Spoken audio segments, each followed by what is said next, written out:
Hi అండి అందరికీ welcome to mister and missus cooking. ఈరోజు మన ఛానల్లోనే కాకరకాయ నిల్వ పచ్చడిని అయితే చేస్తున్నాను. ఇది ఒక 3 months పాటు ఫ్రిడ్జ్లో పెట్టుకుంటే చక్కగా నిల్వ ఉంటుంది.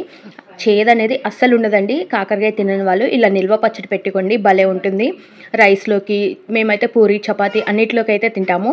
పక్క కొలతలతో ఎలా చేయాలో చూపిస్తాను. ముందుగా కాకరకాయ ముక్కల్ని అలా పొడవుగా కట్ చేసుకొని మధ్యలో విత్తనాలు అయితే తీసేసుకోవాలి. ఆ తర్వాత ఏదైనా గ్లాస్ కానీ ఏదైనా కప్పు కానీ కొలతగా తీసుకోవాలి. ఇలా నేనైతే ఇది 1/2 kg గ్లాస్ అండి. ఈ గ్లాస్తోనే నాకైతే 6 గ్లాసులు ముక్కలు అయితే అయ్యాయి. ఇలా ముక్కలన్నిటినీ కూడా చక్కగా నేనైతే ఒక గిన్నెలో అయితే వేసుకున్నాను.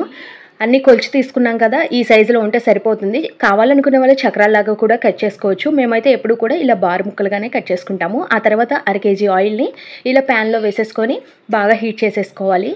ఇలా వేడి చేసుకున్న నూనెలోని మనం చూపించినటువంటి ఈ కాకరకాయ ముక్కలన్నిటినీ కూడా వేసుకోవాలి. ఇలా వేసుకొని మంచిగా అయితే ఫ్రై చేసుకోవాలి. ఏ కలర్ వచ్చే వరకు ఫ్రై చేయాలో కూడా చూపిస్తాను. చూస్తున్నారు కదా, కాకరకాయ ముక్కలన్నీ కూడా ఈవెన్గా అయితే ఫ్రై అవ్వాలి. దగ్గరే ఉండి చక్కగా కలుపుకున్నారంటే భలే ఉంటుందండి. ఈ సంవత్సరం అయితే నిల్వ ఉండదు, నేనైతే చెప్తున్నాను. ఆయిల్లో ఫ్రై చేసిన పచ్చడి ఏదైనా సరే మొక్కడి వాసన అనేది వస్తుంది. 3 నెలల పాటు అయితే ఫ్రెష్గా చక్కగా ఉంటుంది. చాలా టేస్టీగా ఉంటుందండి కాకరకాయ పచ్చడి. చాలా బాగుంటుంది. ఇలా కానీ చేసుకున్నారంటే, ఒకసారి చేసి పెట్టుకున్నారంటే ఎటన్నా ప్రయాణాలకు వెళ్తున్నప్పుడు కూడా తీసుకెళ్ళొచ్చు. చేదనేది అస్సలు ఉండదు. కాకరకాయ హెల్త్కి చాలా మంచిది. ఈ విధంగా తిన్నారంటే భలే ఉంటుంది. ఇలా కొద్దిగా కలర్ చేంజ్ అవడం అయితే సరిపోతుంది. కావాలనుకున్న వాళ్ళు ఇక్కడే కలర్ చేంజ్ అయినప్పుడు కొంచెం చిరుచేది కావాలనుకుంటే ఇక్కడే తీసేసుకోవచ్చు. మేమైతే కొంచెం ఫ్రై అయితే చేస్తాము. కొంచెం రెడ్ కలర్ అయితే రావాలి. ఈ విధంగా ఫ్రై అయిపోయిన తర్వాత కాకరకాయ ముక్కలన్నీ కూడా చక్కగా ఆయిల్లోనే పైకి తేలుతాయండి. బాగా ఫ్రై అయిపోవాలి, కొంచెం గలగలలాడుతూ ఫ్రై అవ్వాలి. అలా ఫ్రై అయిన తర్వాత ఈ కాకరకాయ ముక్కలన్నింటినీ అయితే వేరే ఒక గిన్నెలోకి అయితే తీసేసుకోవాలి. చూస్తున్నారు కదా, ఇలా కాకరకాయ ముక్కలు అయితే ఈ విధంగా మంచి గోల్డెన్ కలర్ అయితే రావాలి. రెడ్ కలర్లోకి వచ్చిన తర్వాత ఈ ముక్కలన్నిటిని తీసి పక్కనైతే ఉంచుకొని మిగతా ముక్కలన్నింటినీ కూడా మంచిగా అయితే ఫ్రై చేసుకోవాలి. చూస్తున్నారు కదా, ఈ విధంగా అయితే ఉండాలి ముక్కలు అనేవి. ఆయిల్ చూసారా ఎంత క్లియర్గా ఉందో. ఇక మిగతా ముక్కలన్నీ కూడా వేసేద్దాము. ఇలా ముక్కలన్నీ వేసేసుకొని మంచిగా అయితే ఫ్రై చేసుకుందాము. చూస్తున్నారు కదా, చక్కగా ఫ్రై అయిపోతుంది. ఇదంతా కూడా మీడియం టు హై ఫ్లేమ్లో అయితే ఫ్రై చేసుకోవాలి. ఈ విధంగా ముక్కలన్నీ వేయించుకున్న తర్వాత ఇవి పక్క నుంచేసి చిన్న మిక్సీ జార్ అయితే తీసుకున్నాను. దాంట్లోని ఒక 4 వెల్లుల్లిపాయలను అయితే ఒలుచుకున్నాను. ఆ వెల్లుల్లిపాయ ఎక్కువ ఉంటేనే బాగుంటుందండి పచ్చళ్ళలోకి. దాన్ని కచ్చాబద్దాగా ఇలాగా పేస్ట్ చేసి పక్కన ఉంచుకోవాలి. ఆ తర్వాత ఇలా ఒక 150 గ్రాముల వరకు బెల్లం అయితే తీసుకున్నాను. ఇది 1.5 kg ముక్కలండి. 1.5 kg కాయలకి 1.5 kg ముక్కలు అయితే అయ్యాయి. ఆ ముక్కలకు గాను 150 గ్రాముల బెల్లం అయితే తీసుకున్నాను. ఆ బెల్లం కూడా ఇలా మిక్సీ పట్టుకొని పక్కనైతే ఉంచుకోవాలి. కావాలంటే కరగబెట్టుకోవచ్చు నీళ్ళు అనేది వేయకుండా. ముక్కల్లోని ఇప్పుడు 1 టేబుల్ స్పూన్ వరకు పసుపునైతే వేసుకుంటున్నాను.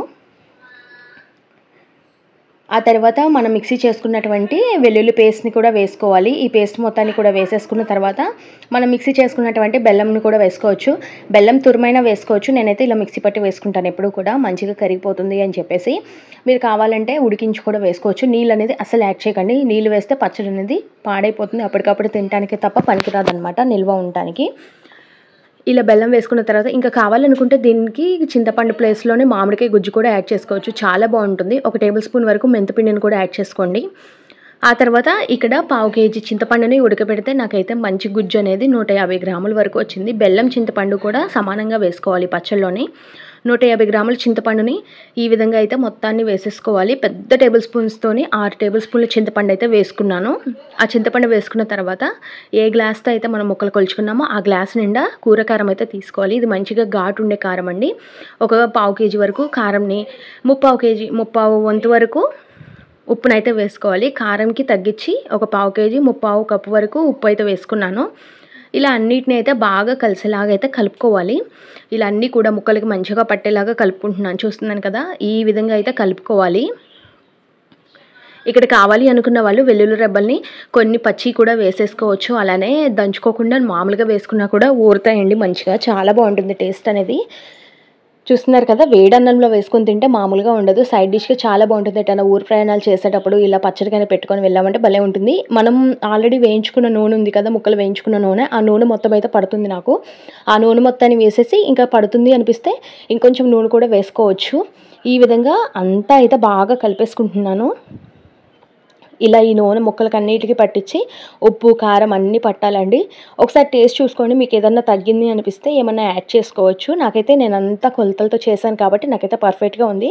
అంటే మీరు తీసుకున్న ఘాటుని పట్టి చింతపండును పులుపుని పట్టి ఉంటుంది కదా, అందుకని చెప్పాను అనమాట. నేనైతే ఎప్పుడు చేసినా కానీ ఇదే కొలతలతో చేస్తాను, పర్ఫెక్ట్గా వస్తుంది. చిన్న కప్పుతోనే కానీ పెద్ద కప్పుతోనే కానీ ఏ కప్పుకైనా ఇలా కప్పు కొలతలతో చేశారంటే ఏ పచ్చడైనా సరే సూపర్గా ఉంటుంది. ఎంత రెడ్ కలర్లో ఉందో కదా, చాలా బాగుంది టేస్ట్ అనేది. ఒకసారి టేస్ట్ అయితే చూస్తున్నాము, చాలా బాగా అయితే వచ్చిందండి. టేస్ట్ చూస్తున్నారు కదా, టేస్ట్ అయితే చూస్తున్నాను, చాలా బాగుంది. అన్నీ అయితే పర్ఫెక్ట్గా సరిపోయాయి. ఇంకా డబ్బాల్లోకి అయితే సర్దేస్తున్నాను. మా అమ్మకు కొంచెం అయితే పెట్టేశాను, నాకు కూడా వేరే ఒక డబ్బాలో అయితే పెట్టేసుకున్నాను.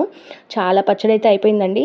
కేజీన్నర కాయలు కట్ చేస్తే కేజీంబావు ముక్కల వరకు మంచి ముక్కలు అయితే వచ్చాయి. ఆ కేజీంబావు ముక్కల్లోనే ఇవన్నీ చేస్తే 2 కేజీలు పచ్చడి అయితే అవుతుంది. నాకు ఇది 3 మంత్స్ వస్తుందండి. చాలా బాగుంటుంది. ఎక్కువ వేసుకోం కదా పచ్చడి అంటే, కొంచెం ఒక 2 ముద్దల్లోకి వేసుకుంటాం, చాలా టేస్టీగా ఉంటుంది. ఇలా అన్నీ కూడా సర్ది పెట్టుకున్నాను. మీకు కూడా నచ్చినట్టయితే మన ఛానల్ని లైక్ చేయండి, షేర్ చేయండి, సబ్స్క్రైబ్ చేయండి.